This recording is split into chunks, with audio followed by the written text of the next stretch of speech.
Hello friends, चलिए आइए आज इम्फैटिक पढ़ते हैं। इम्फैटिक पढ़ते हैं। इम्फैटिक सर, मैथ में इम्फैटिक क्या होता है? अरे भैया मैथ नहीं है, इंग्लिश ग्रामर का एक टॉपिक है इम्फैटिक। चलिए आज इम्फैटिक सीखते हैं, क्योंकि कभी कभी इम्फैटिक नामक टॉपिक से आपके कम्पिटिटिव एग्जामिनेशन में एक दो क्वेश्चन उठाकर इंग्लिश में दे देता है। तो चलिए आइए जानते हैं इम्फैटिक क्या है। मैं खेलता ही तो हूँ। मैं खेलता ही तो हूँ, कुछ नहीं करता हूँ। क्या करता हूँ? खेलता ही तो हूँ। आप खेल रहे हैं, कोई आदमी देख रहा है और बार बार आपको कह रहा है खेलो न जी, खेलो न जी, तो आप गुस्सा क्या कहिएगा? नहीं दिख रहा भैया, मैं खेलता ही तो हूँ। तो सेंटेंस को आप जोरदार बनाने की कोशिश करें ताकि उस आदमी को विश्वास हो जाए कि ये खेल ही रहा है। मैं खेलता ही तो हूँ मतलब डांट डप के कह रहे हैं, गुस्सा के कह रहे हैं, मैंने सेंटेंस को हम जोरदार बनाने की कोशिश कर रहे हैं। तो बच्चों, सेंटेंस को जोरदार बनाना ही इम्फैटिक कहलाता है। मैं खेलता ही तो हूँ, तो I do play. I do play, मैं खेलता ही तो हूँ। तुमने तुमने ही तो तुमने ही तो उसे बुलाया। तुमने ही तो उसे बुलाया, दूसरा कोई नहीं बुलाया, तुमने ही तो उसे बुलाया।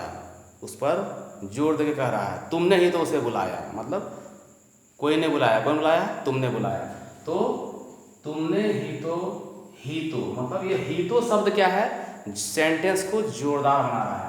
तो यू डिड कॉल हिम।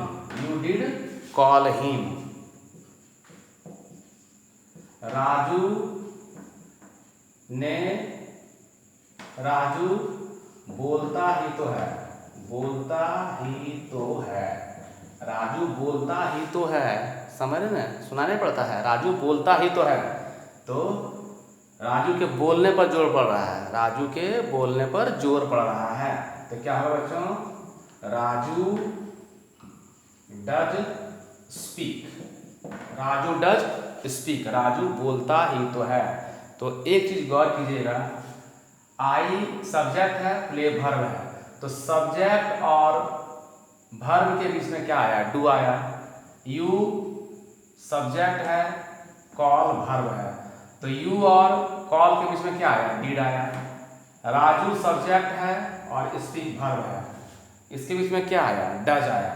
तो यही बच्चों, डज, डिड और डू, डिड और डज अगर सब्जेक्ट और वर्ब के बीच में प्रयोग किया जाए तो सेंटेंस क्या होता है? जोरदार बन जाता है। सेंटेंस क्या होता है? जोरदार बन जाता है। तो डू, डज या डिड लगाकर सेंटेंस को जोरदार बनाना इम्फैटिक कहलाता है। समझ गए बच्चों?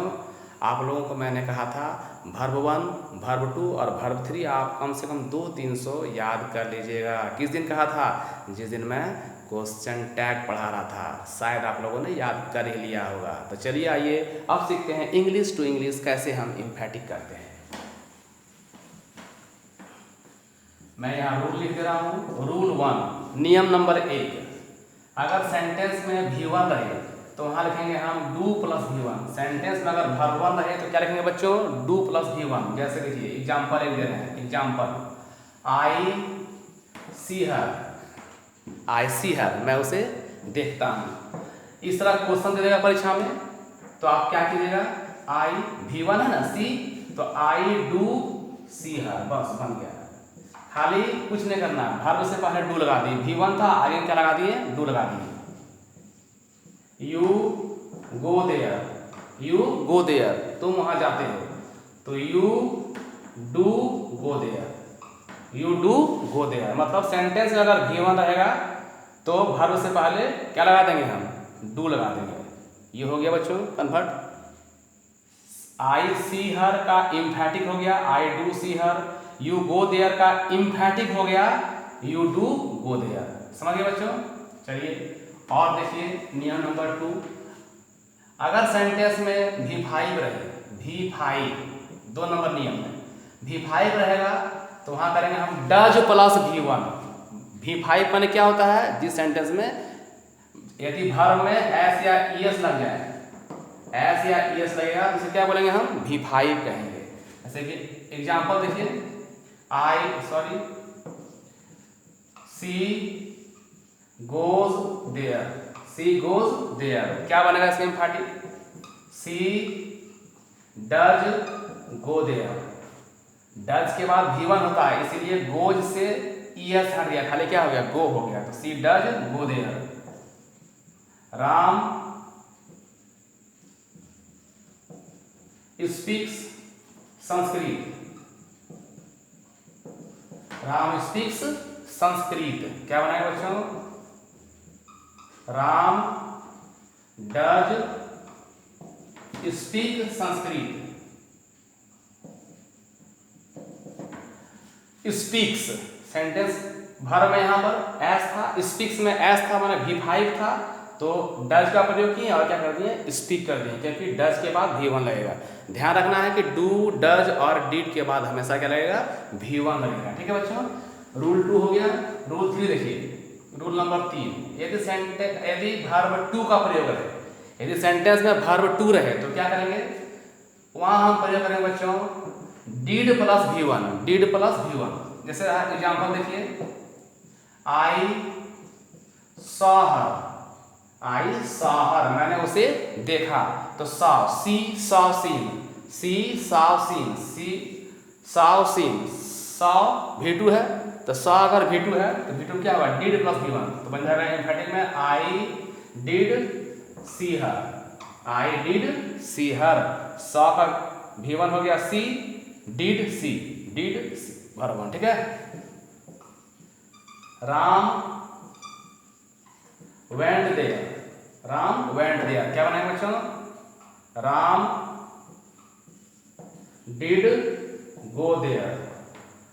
वेंट वर्ब 2 है, गो वेंट गॉन, वर्ब 2 में क्या होता है, डिड प्लस V1। समझ गए बच्चों, चलिए आगे देखते हैं। रूल 2 देखिए,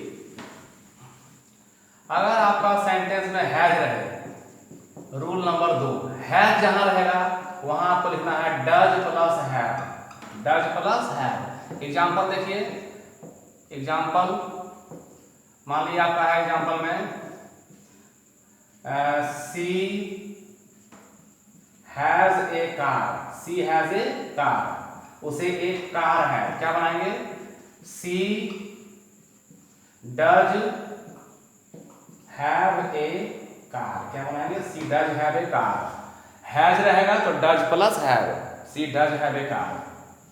आई, अब देखिए बच्चों रूल नंबर 2 में अगर हैव रहेगा तो आपको लिखना है डू प्लस हैव, हैव रहने से क्या होगा, do plus have.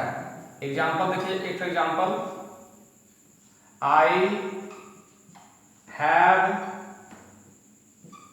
A pen, I have a pen, तो क्या बनाएंगे बच्चों, I do have a pen. कुछ नहीं करना, खाली हैव से पहले डू लगा देना है, हैज से पहले डज लगा देना है, और हैव तो होगा ही, हैज रहेगा तो डज प्लस हैव रहेगा तो डू प्लस हैव। ठीक है, एक नियम और देखिए,